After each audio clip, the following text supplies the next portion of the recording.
Rahmanir-Rahim. The day of Kalubala is the day of promises, where Allah subhanahu wa ta'ala asks the question, Alastu bi Rabbikum? Am I not your Lord? And we reply, Qalu. We reply, Bala. Indeed, truly, verily, you are. That is the day of promises, where we took a promise from Allah subhanahu wa ta'ala that we are worshipping Him, that He is our Lord. And in this day of Kalubala, where everyone, every spirit, until Judgment Day, they were present. And we took this promise from Allah subhanahu wa ta'ala. The prophets were present, the awliya Allah, they were present, the Salihin, they were present. And in these days, in that day, some gave the answer properly.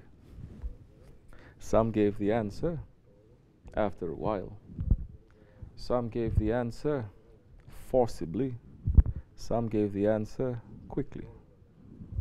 And now it is depending on that day who you were with, how close you were, and how much your connection was.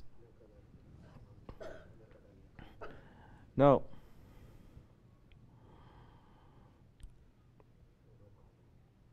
at that time, those the spirits,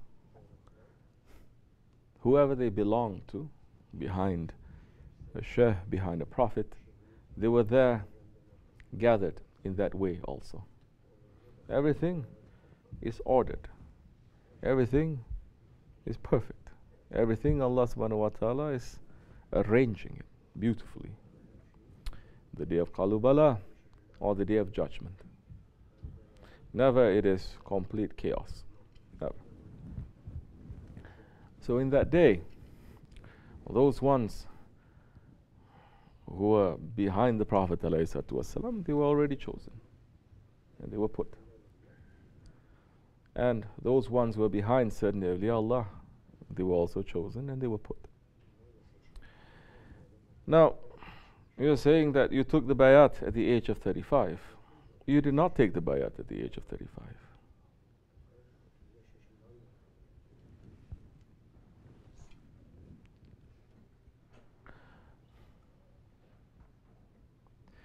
The Shaykh found you at the age of 35.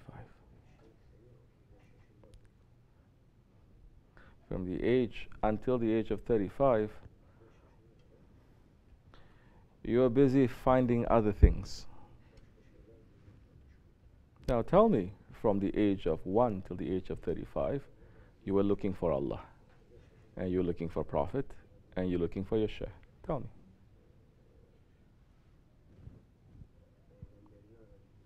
Till you reach the age of 35, and Allah subhanahu wa ta'ala allowed you to go through so much pain and suffering and shame and wrong things for you to wake up so that you will find Him. And that was when you found your Shaykh. Now tell me, if you didn't have all that bad experience, would you still be looking for your Lord? Or would you still be busy trying to build a paradise for yourself on this world? This is not just for you, this is for everyone. This is for myself.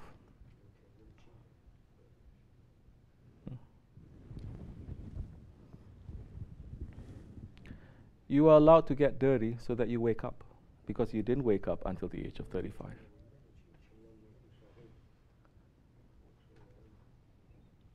There's a blessing for you. Especially in this way, if you didn't experience the world enough, they're going to make you to experience the world.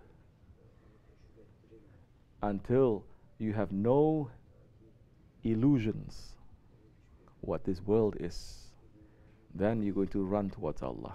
That time you're not going to always be tempted and to look back and to say, well, I'm the way of Allah, but look, what about this? What about this? What about this? I didn't experience this yet. I never felt this. No. They make you to experience everything. For the majority.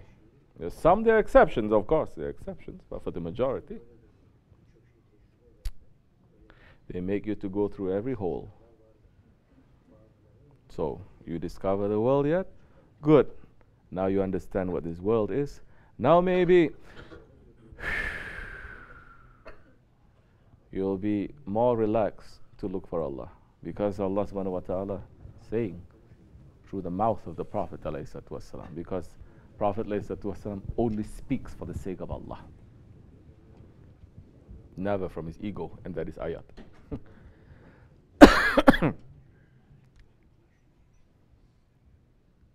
The sign that Allah subhanahu wa ta'ala does not love his servant is when he doesn't even send him a toothache.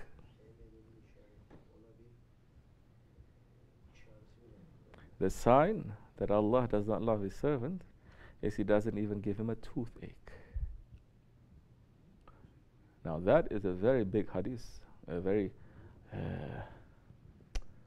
heavy.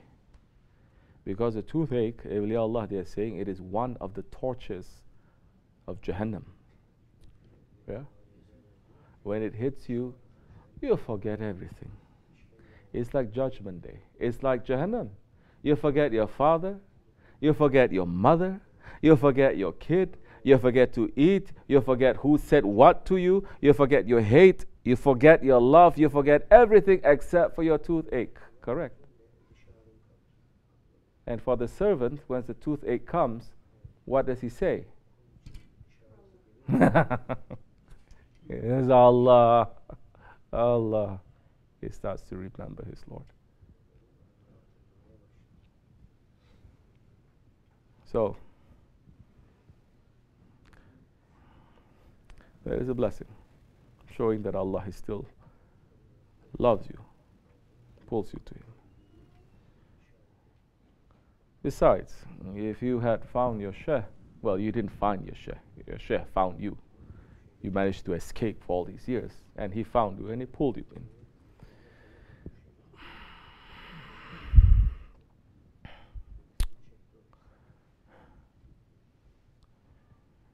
We're living in very unusual times. We're living in very confusing times. We're living in the times where majority, they're not believing in the friends of Allah. They're not believing in a shaykh, in guidance, in a murshid. They're not believing that the Prophet ﷺ right now is giving irshad to people. Some, they are making a zikr, but they're not believing that the Prophet ﷺ is hazir and nazir. He is alive. And he's present always, and he's always giving us a warning.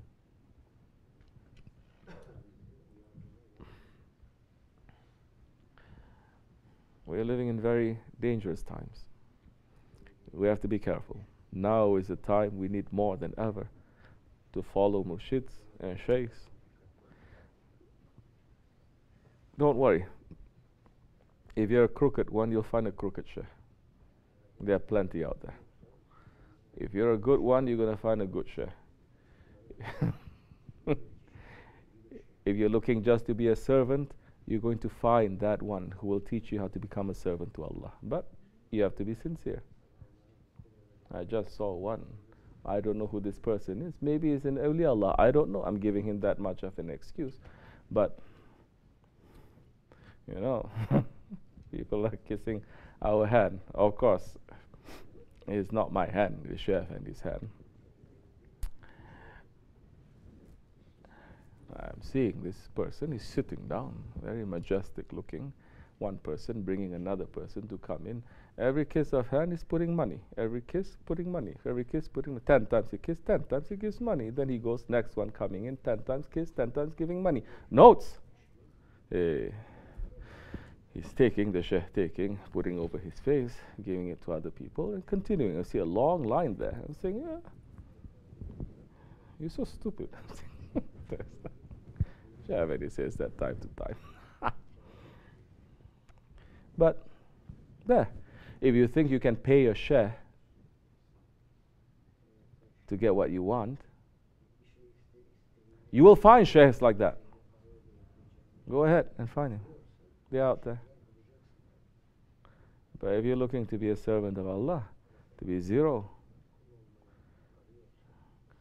even if that one is on top of a mountain, you will find him.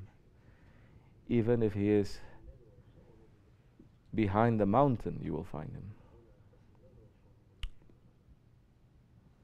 May Allah forgive me. Assalamu alaikum.